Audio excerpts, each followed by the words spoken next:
On a choisi de valoriser les céréales locales, pas comme si on voulait donner un coup de main aux agriculteurs, mais c'est de notre devoir même de valoriser nos produits locaux. Il y a des plats qui sont en voie de disparition, des plats que nous-mêmes on ne connaît pas. Chaque jour que Dieu fait, j'essaie de ramener à jour nos plats perdus.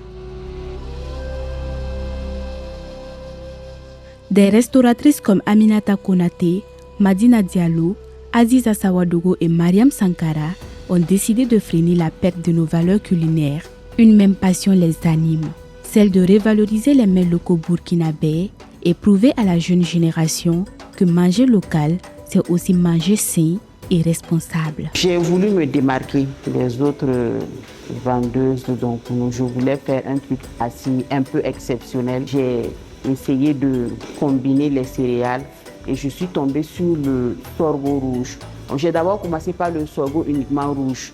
C'était vraiment bien, mais la couleur n'était pas parfaite pour moi. Donc j'ai essayé de combiner les deux, le sorgho blanc et le sorgho rouge. Et là maintenant, je suis tombée sur une couleur qui m'allait vraiment bien.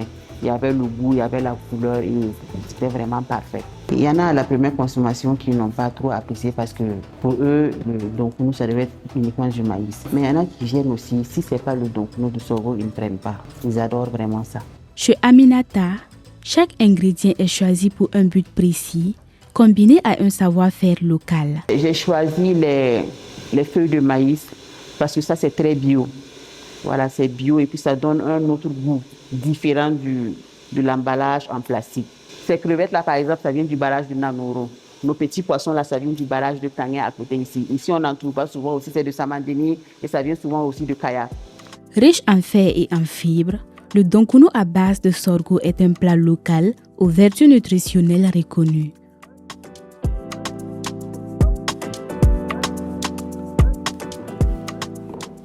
Chez Madina Diallo, c'est la fraîcheur du Gapalpeul qui nous accueille. Depuis 2014, Madina Diallo évolue dans la production et la vente de cette boisson locale.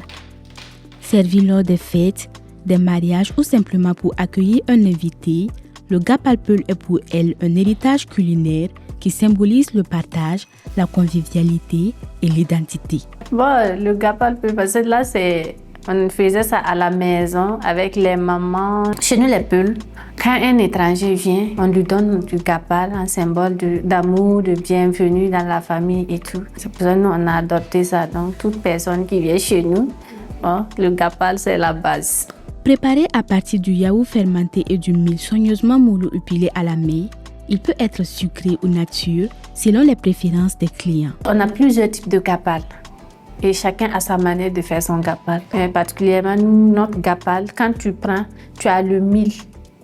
Quand tu bois notre Gapal, tu as les grains de mil et tu vois le mil en question. Pour réussir son Gapal, c'est d'abord le lait.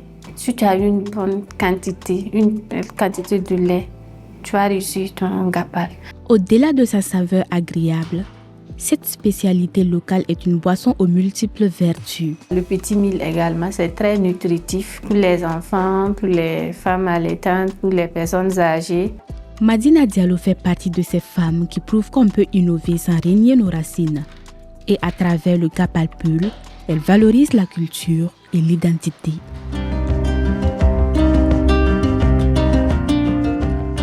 Au quartier Boulmiougou de Ouagadougou, nous rencontrons Aziza Sawadogo.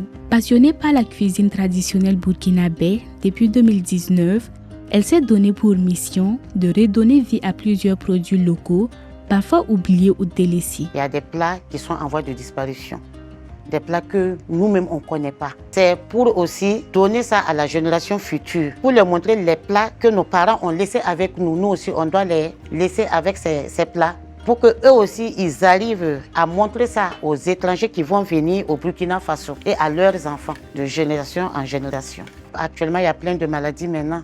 Nos grands-parents, ils n'avaient pas ces maladies que nous avons aujourd'hui. Et si nous aussi, on essaie de changer notre alimentation, essayer de consommer ce que nous ont laissé nos parents, qu'est-ce qui prouve que beaucoup de maladies ne vont pas disparaître dans notre pays? Parmi les aliments que Aziza Sawadogo met en évidence, il y a les feuilles de balanite. Je fais ça en salade qu'on appelle la salade de Kegla. Le nom amoureux c'est Kegla. Beaucoup de clients en commandent. Parce que si vous voyez, sa préparation, c'est juste bouillir les feuilles, voilà, mettre un peu d'huile et puis manger. C'est des feuilles que vraiment c'est riche en beaucoup de choses. La différence, c'est que j'ai essayé de faire ça en sauce. On peut manger avec du riz, pas forcément le taux. Voilà, on peut manger aussi avec le taux de maïs et puis comme ce que je viens de faire aussi avec les feuilles de haricot. Je fais le jus de balanite aussi, qui est le jus de Kegla.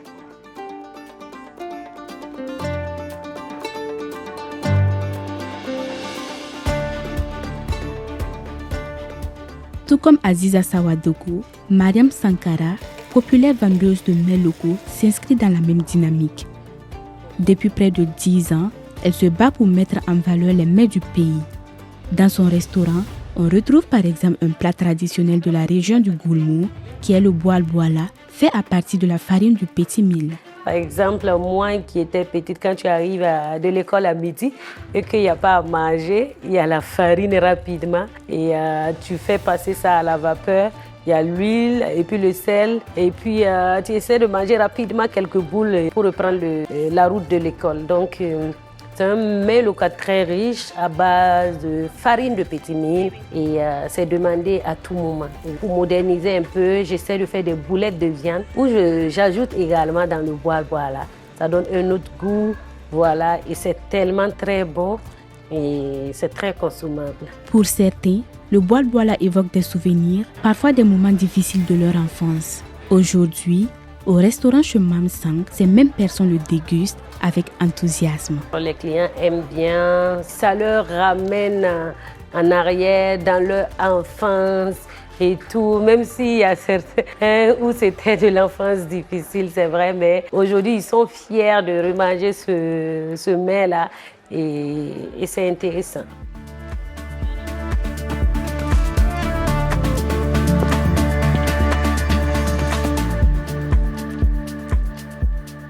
Elles, tout comme les autres restauratrices des mets traditionnels, sont des gardiennes des saveurs locales.